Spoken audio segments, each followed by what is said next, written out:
Calxiyn and Hunter here, reacting to episode 4 of Hazbin Hotel. And if you enjoyed it, remember to check out the Patreon for early access. Obviously, we have reacted to all the episodes that are out currently, but for next week, they will be up there a little bit early. And so if you want to support us, again, see them early, you can check that out. Otherwise, we will be doing a live stream at some point about the first 4 episodes, live stream discussion, analysis like we did for Ruby. So just be aware of that. And without further ado, I don't think we have anything else to say. As always, we usually have our thoughts on the previous episode at the end of the last episode, so we've already talked about episode 3, and we are recording in succession. I don't think we have any predictions yet. Like, we're not really in the theorizing capacity, other than it's clear that Broad Angel Dust strokes is of having how a character arc, that there will eventually be a revolution against heaven, but in terms of what is Alistair's secret lore, like, I don't know. I have no I have my theory. one theory is that Alistair left when Charlie's mom left. Oh yeah, So you they did pick up on that. So it must that be they all connected left in around the some same capacity. time. Oh, Charlie, I am your mom. Oh my god, what if Alistair is Charlie's, like, actual... But that can't be true because Lucifer looks so much like... Anyway, that's the whole situation. But what if they made a deal with Alistair or something? I don't know. Yeah, there's something going on there. I don't know. I don't have enough... Evidence to, like, guess what that is. Oh, yeah, I know. But, you know, we're here, we're trying, so I'm sure that there'll be more theories for us to have later on. But without further ado, let us get into it. 3, 2, 1, press and play. And obviously this is a time sync, so go get synced up with us. And if you're not, go back and fix it. And get all synced up. My god, that is a really There is a sexual content warning. Okay, so this is the only criticism I've seen of this episode, is that it should have had a trigger warning. I don't think that the sexual content warning is good enough, like the thing that it had 18 plus may include, because there's sexual content all the time. So I think that they could have used a Ruby-esque, you know, like what they did this episode, maybe disturbing thingy. Oh no. Because, like, we're already... What? Into the disturbing part, it would seem. Maybe this is just a movie. Porn actor gangster is a hell of a... title? Yeah. Yeah, maybe this is fake.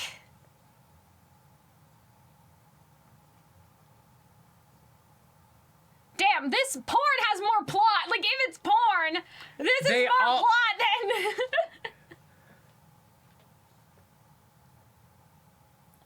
Yeah, okay, so it's not real. He still has his pants on. Oh, nifty!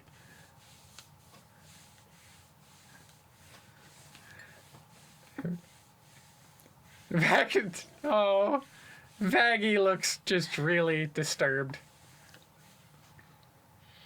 He's proud.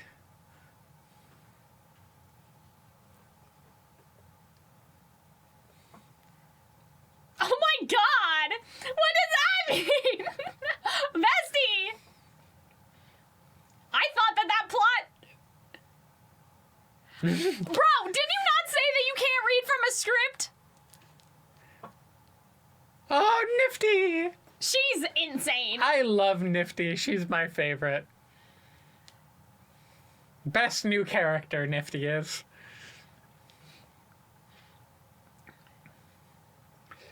Oh. Oh.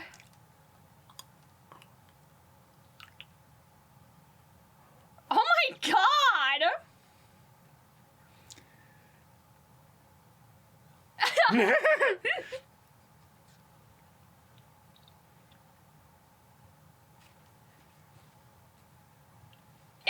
Angel Dust, like just fucking with him, or genuinely kind of, like, into him? I mean, that would make sense, right? Like, somebody that sees through your bullshit, you kind of fall for.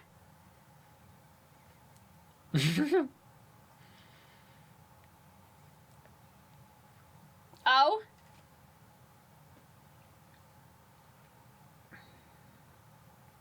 Do not answer this man! Stop answering the phone! You need to cut him off. Yeah, I mean... Like, after all those fucking messages... Oh my god! I just thought that they'd do more to keep Angel away from them because he's supposed to be rehabilitated, so... I'm not blaming Angel Dust for going back, but more like, girl, what are you guys doing? Get it! She can give him a salary!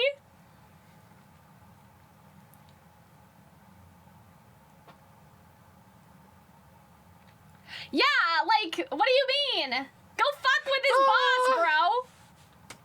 Give him some money, bro! Like, you know? Aww. I like how Veg kind of looks like a moth. Her hair. It's a good look.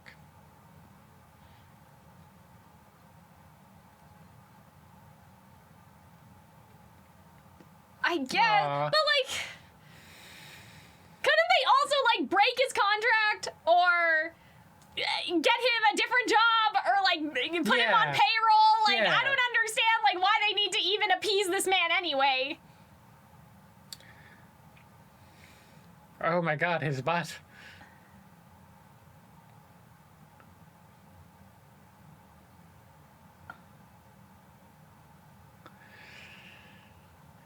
Oh my god. Oh my god. No, what? I mean, magic is a word for it.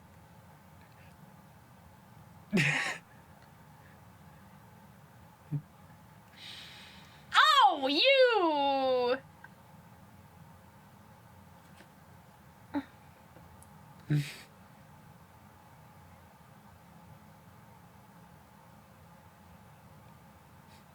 Oh. Oh my god.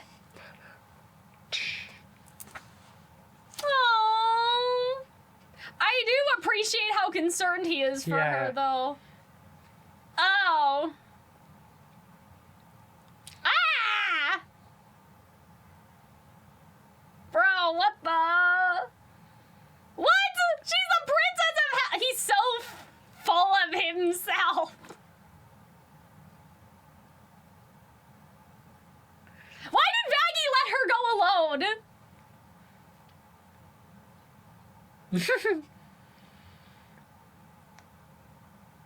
No, no.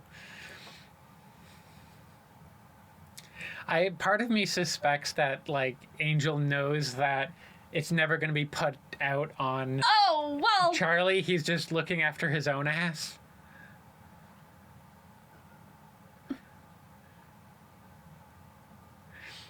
Okay, so I don't know very much about the production of pornography. Is there actual, like, scripts people use? Oh, yeah, I mean, I'm assuming if it's story-driven. I don't know, Hunter. Like, do you have to, like, do you script the copulatory noises? The dirty talk? Probably not that.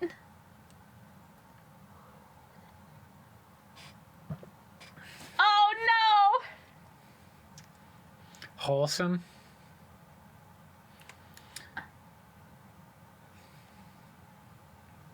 Oh my god!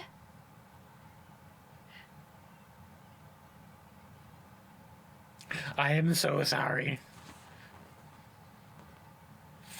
Oh, that's not good. Oh my god!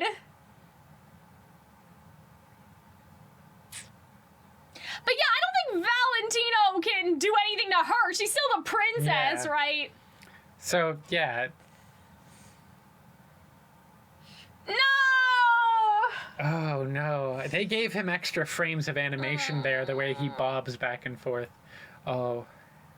Oh, no!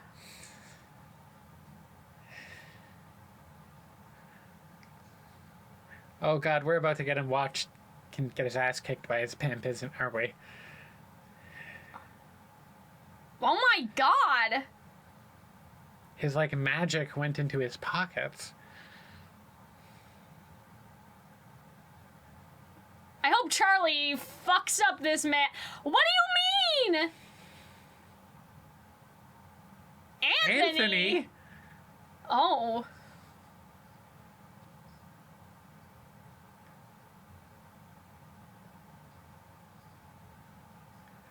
Oh my god.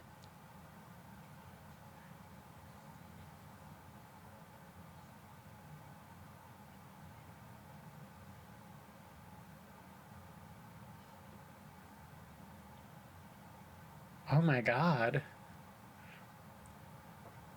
Don't hurt her! Oh! Yeah, see, that's what I thought! Being a good guy.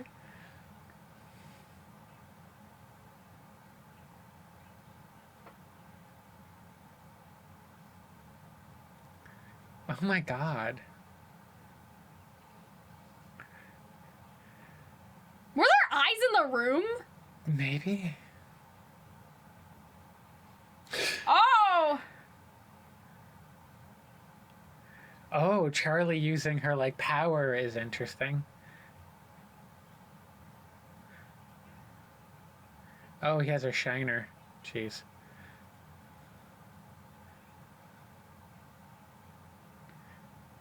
Oh my god. This is... I think she should go ballistic on... This is harrowing. And, like, this is a big tone shift from the My Little Pony episode that we had in episode 3. Oh my god. See, what's going on with the camera eyes? Oh, hello. Oh? I love this already. Why does this feel like an early Lady Gaga song?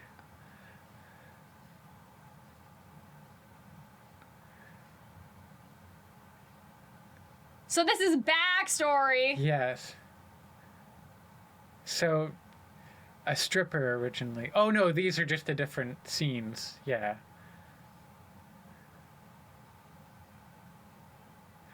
I like this song a lot, but I wish his voice was not... I don't know if I love that voice for this, you know? But that's how he sounded before anyway, Okay. you know? Yeah, I know. But yeah, it seems like they're juxtaposing the Oh my porn God. scenes with the backstory. This is what I said previously about, like, the pornographic scenes that they could get away with here and not on YouTube. Yeah. Oh my god. This is brilliant. Yeah, if you disassociate during sex, that's not a good sign.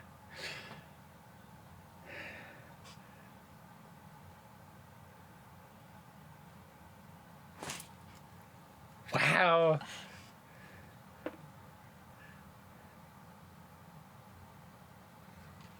I think it's shot in an interesting way. Like, in Yeah, terms I mean, of the the performance Yeah, and the direction's backstory. brilliant for it. Yeah.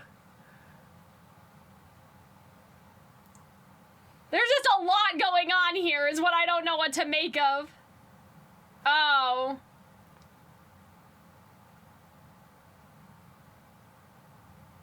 Oh. Oh my god.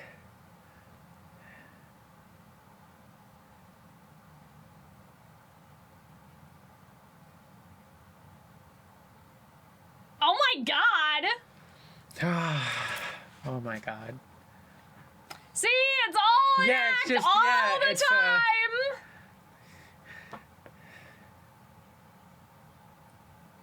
Oh my god.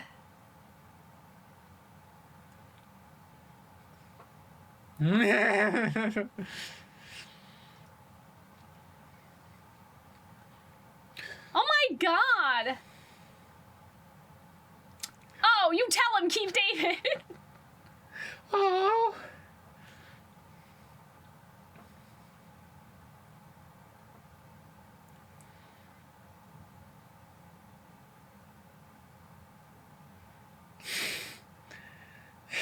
Now I'm like, well, is it just like that he thinks that that's the only way to get people to like Yeah. him? Like, I'm...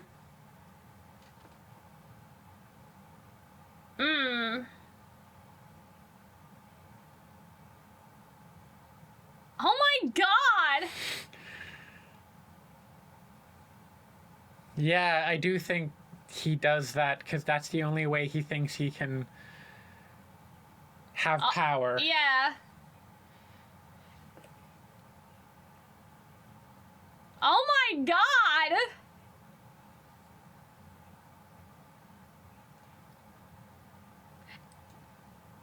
I feel like there's too much of Dynamite? Charlie and Vaggie just kind of being bystanders to Yeah. this. I I Well, get Charlie Charlie was tried to like, help. don't interfere, but... Charlie tried to help, and Vaggie just, I think, doesn't really believe in the whole notion of saving people. I'm just like... Oh. I'm just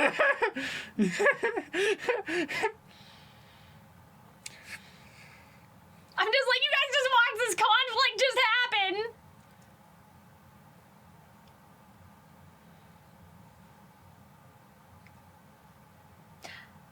Well, I mean, they have a point, but also, like, she could have nuked that man. She should. Maybe. So.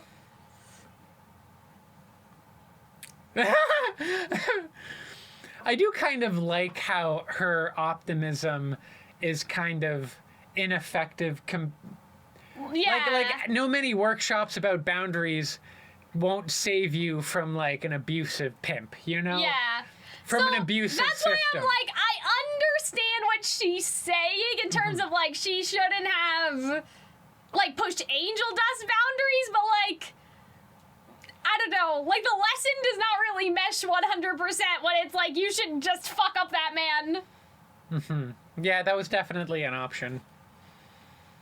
Oh no, the love potion. So does Valentino like sell the love potions?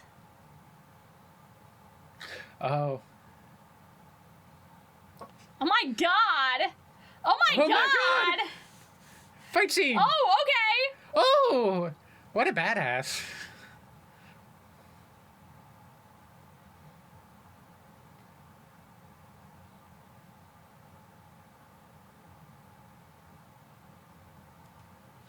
Oh no.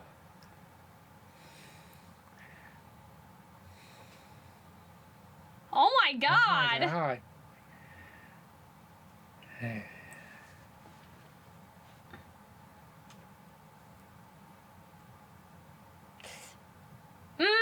That's kind of... Oh.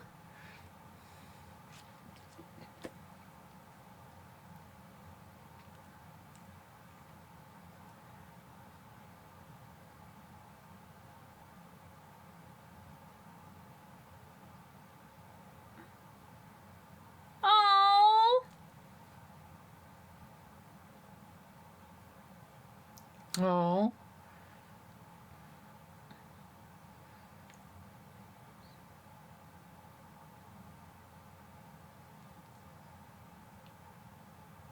Oh. Oh.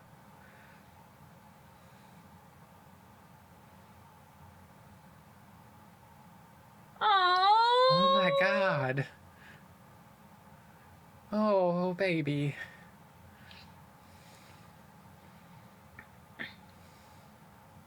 What? What do you mean? You can't just drop this information. What happened?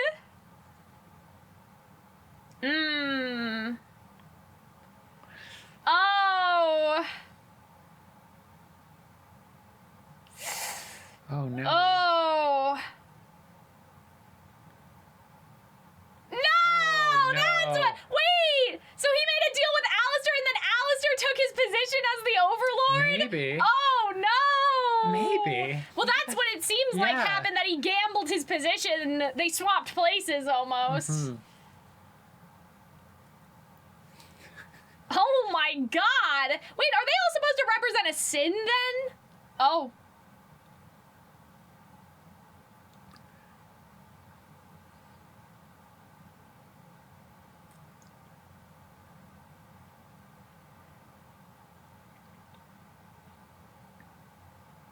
Oh my god!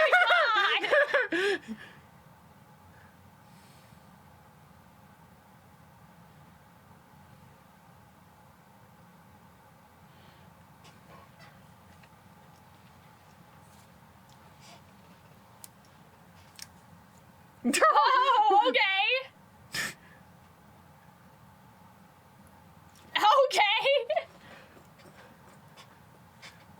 Upbeat pop is not accurate, Amazon subtitles. This is jazzy. What do you mean? Yeah.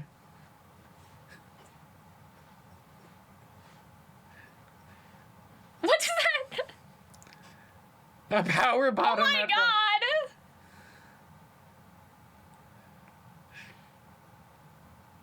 Oh, this is kind of sweet though. He's like, we're all girl failures. Yeah, we're all girl failures down here. Oh my goodness.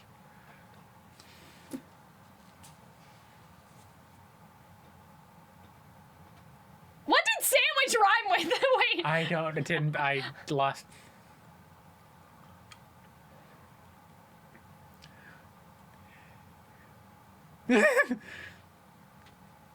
Oh, okay.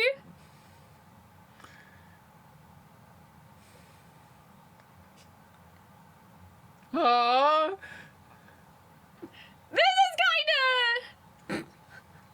this is so nice.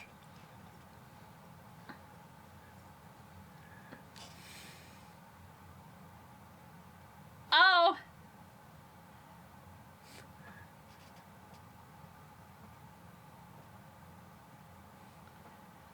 So I guess this is about accepting.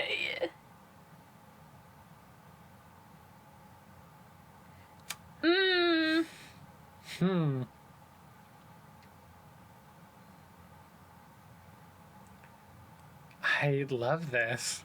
I think the neon sign Yeah. is that's really. Ah, see, so it's not just about calling yourself a loser. It's just It's about.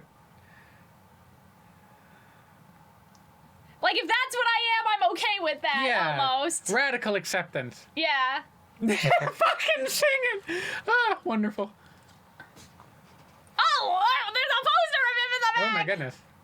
I love how they have the cards. Like, was that just because of Dr. Facilier, or was Maybe. this always going on? I mean, oh my god, his throat got slit. Oh my god!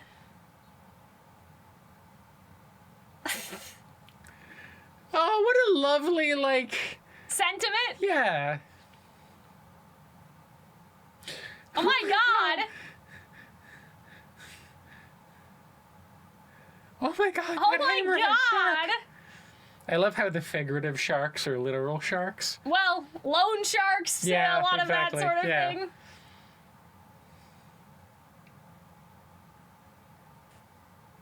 Aww. See, so it's better when they're You're real not and just talk a about porn their star. problems. You're also a murderer. Oh my god.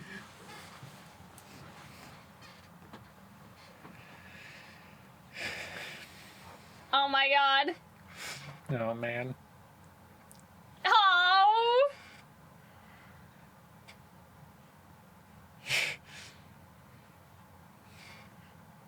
Aww. Oh.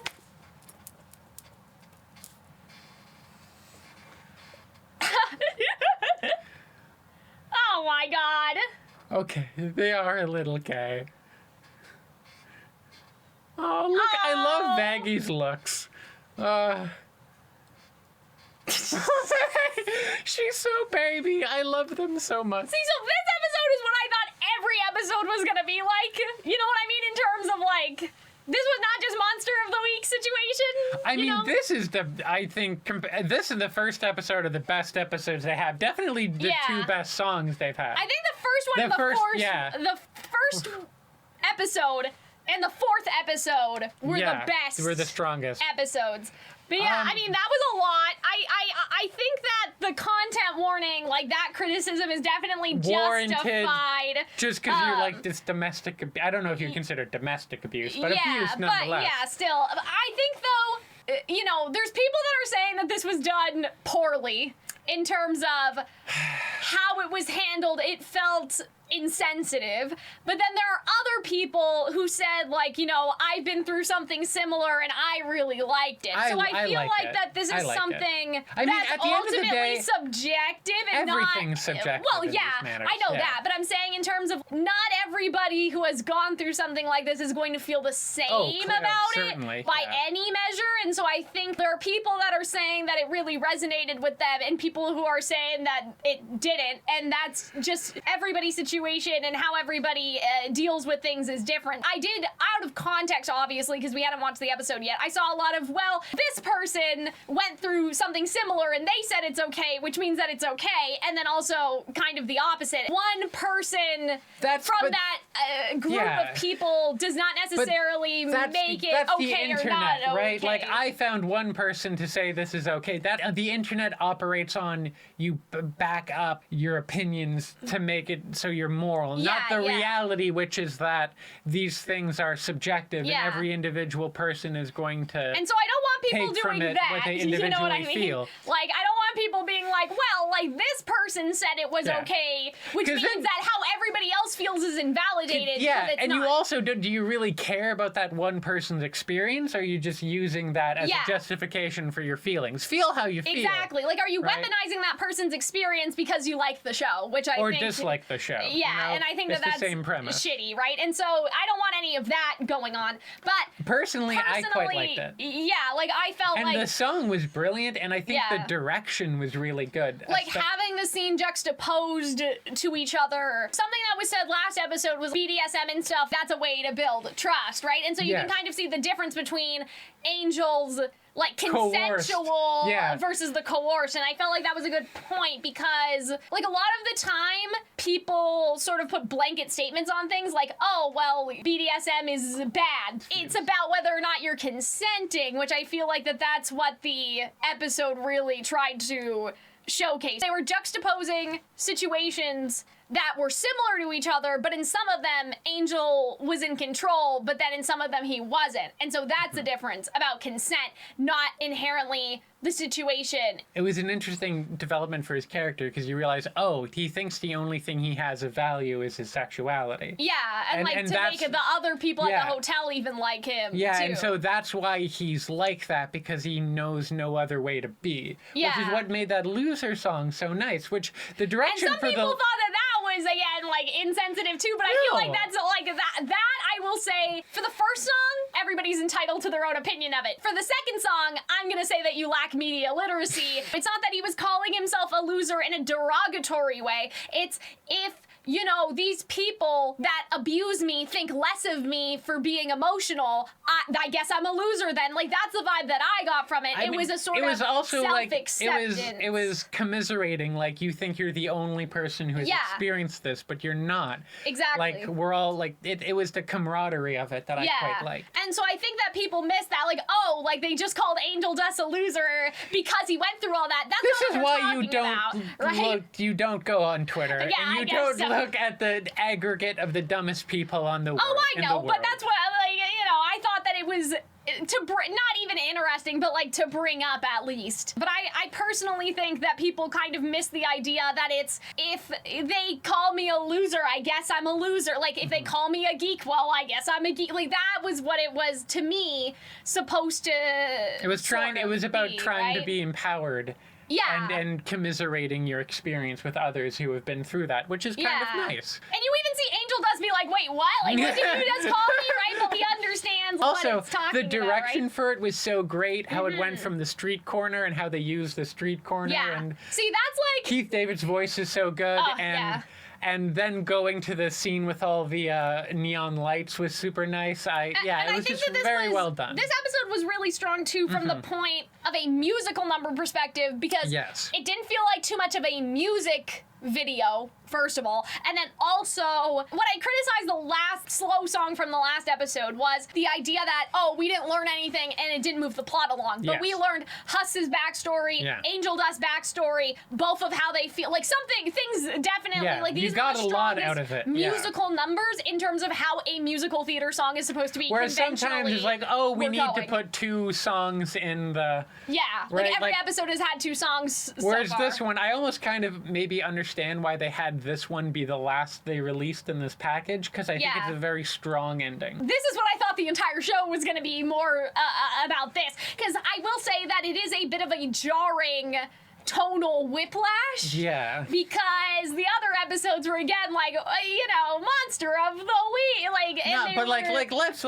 learn to be better people. Yeah, like, and I'm not saying that that's bad or anything. I think you need the little parts about getting better, and you need the big parts about getting better. And I like that they just acknowledge that, yeah, you can't, because Charlie's like, oh, we're going to have a work session about boundaries. When it's like, well, no. When you're in a situation like that, you need to fix this situation. You can't talk your way out of a situation. You can't talk your way into feeling better. That's my only problem with how the episodes have been so far, is that they're always trying to make a point with the conflicts that are presented, like Vaggie and Charlie having that fight. And last episode I said, I don't think that the fight was fighting enough to justify that they made a whole big thing out of it and that she had her song and whatever. In this case, I'm like... definitely a conflict. Yes, but Charlie did need to respect Angel Dust's boundaries, and that is a good lesson. However, it's sort of weird because I understand it was going to his work without his permission, and that was the problem. I think the idea is that Charlie is such a optimist, is that she's ill-equipped to deal with the realities of the situation. And I think you're right, but I wish that was the lesson. Charlie's arc in this episode did not perfectly match up with the situation that was actually going on with Angel Dust and Valentino. That's just my problem. It's not... I understand what you're saying, Hunter, in terms of do they have to make a point of that, even though that's the point in every episode so far, is that she's going in with all of this optimism. She doesn't realize that Valentino may be dangerous. They're making a lesser point instead of, I'm just like, we're being directed into this conversation about, oh, she shouldn't have misstepped over Angel Dust's boundaries, instead of tackling the bigger point that they're trying to do this, the moral of this episode. And I'm just like, well, what about this big fucking thing over here? What about that? That's what I feel like is kind of disjointed. And so I wonder if maybe for this specific lesson, they should have put Angel Dust in a different situation. That, she was viewing getting better as an individual problem.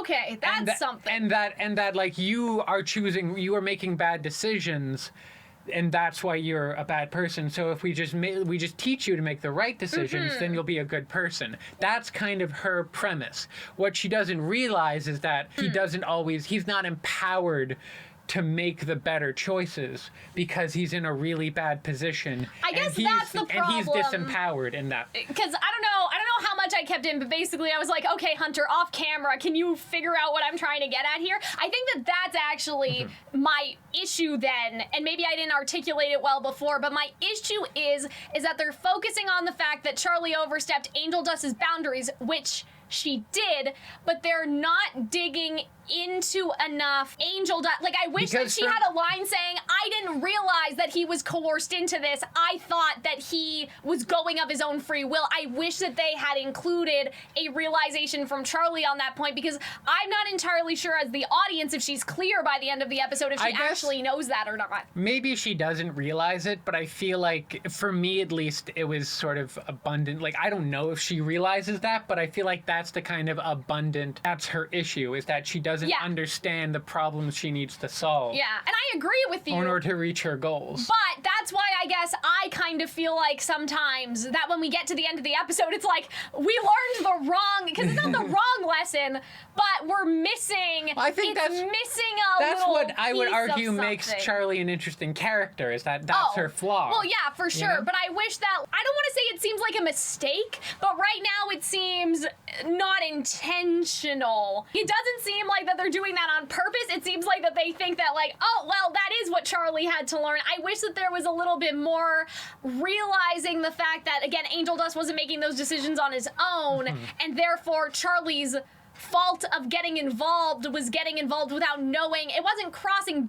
boundaries. It was thinking that Angel Dust had control of the situation and it was entirely up to him. Yeah. If it was a situation about Angel Dust's own free will, if he was just, again, going out drinking like he did later in the episode and Charlie got mad at him, that's well, you're overstepping. You have to let people find your own way. But the fact that Angel Dust had only went because he was being coerced by his boss, I feel like that we kind of glazed over that in favor of no, don't force him to come back, just make sure he's okay. Well, that works for something that Angel Dust is doing of his own will, but are we going to talk about the fact that it's not of his own will? because they did with Husk, but not with Charlie. And maybe it is supposed to be a point that she doesn't realize that he's coerced yet. Maybe it should have been part of the point. I don't know. And what I'm confused about in terms of the lore of the world is at the very beginning, they're like, we gotta get Angel Dust out of this situation. You have to use your power as a princess to, start being aggressive, start getting shit done. Why can't they just break the contract with the guy? Why can't they give Angel just a job, an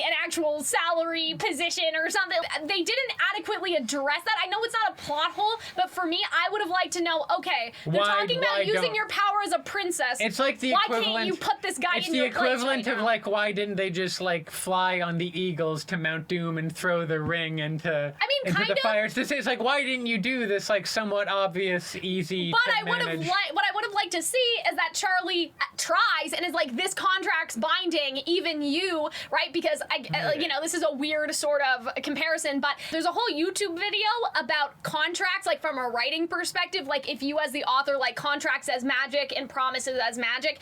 And there's something really interesting about Ursula makes a contract with Ariel, and even Triton can't break that contract, even though he is presumably the highest legal authority. So what I would have liked to see in this episode is for Charlie to try to, because she realizes what's going on, she tries to break the contract, and he's like, actually, you may be the princess, but you don't have authority over the contract that we signed. Yes. And so that becomes more of you can't just, because they made this, you have to use your princess powers to be aggressive, and then at the end it's kind of like, actually, Vaggie gave bad advice, you shouldn't do that. And so it would have been a stronger point if her, like, abuse of authority, if you want to call it that, as the princess, was because she went into a situation thinking that she could overturn the current authority. Maybe would it have been so stalling plot question. If when Charlie's like, how dare you speak to him that way, he'd pull out the contract and be like, actually, you have absolutely no authority here. You cannot use your princess powers to break this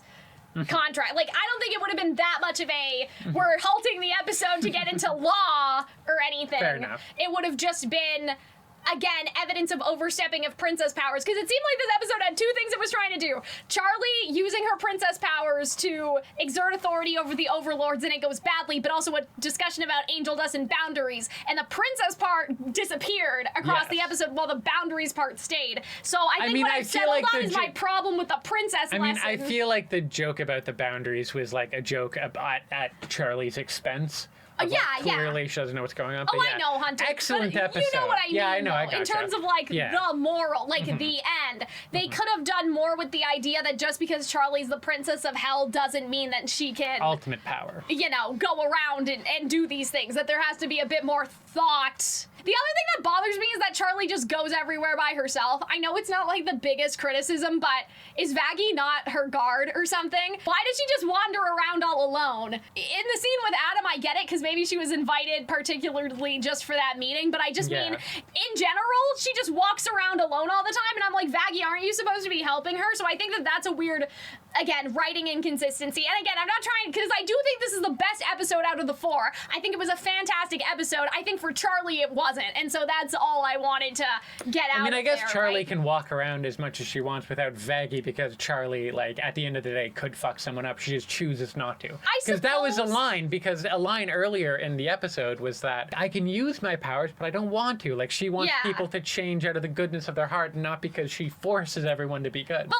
like, she can get kidnapped off the street. But just to compare to Hell of a Boss, Solus has ultimate power, and he gets kidnapped and fucked up, too, right? So I'm wondering just about, like, I get it, and I know that that's why Valentino doesn't lash out at her, but in terms of her just walking around in the world, who's to say that some guy, some random man, I don't know. I'm just saying, I think it's a little dangerous. That's fair. Especially if the other overlords are walking around. But yes, in terms of Angel Dust and Husk, 10 out of 10, no notes. Oh, brilliant. Charlie, I have a couple notes. That's all I was trying to get at. But yeah, I'll edit around that so it's a bit more coherent. But I hope you guys enjoyed our reaction. We will do a live stream discussion and all that stuff, analyzing the episodes, because again, these are our first impressions. By the time I record this in a couple days, I could be like, nah, that wasn't really a problem. That was just how I felt because I didn't eat at 5:30. Like, I was just cranky. I don't know. Or it could be the opposite, where I'm like, since we've been gone, I found 4 other problems that we need to talk about, right? So I hope you guys had fun. I hope you guys enjoyed. Thank you for watching, and we will see you next time. Bye.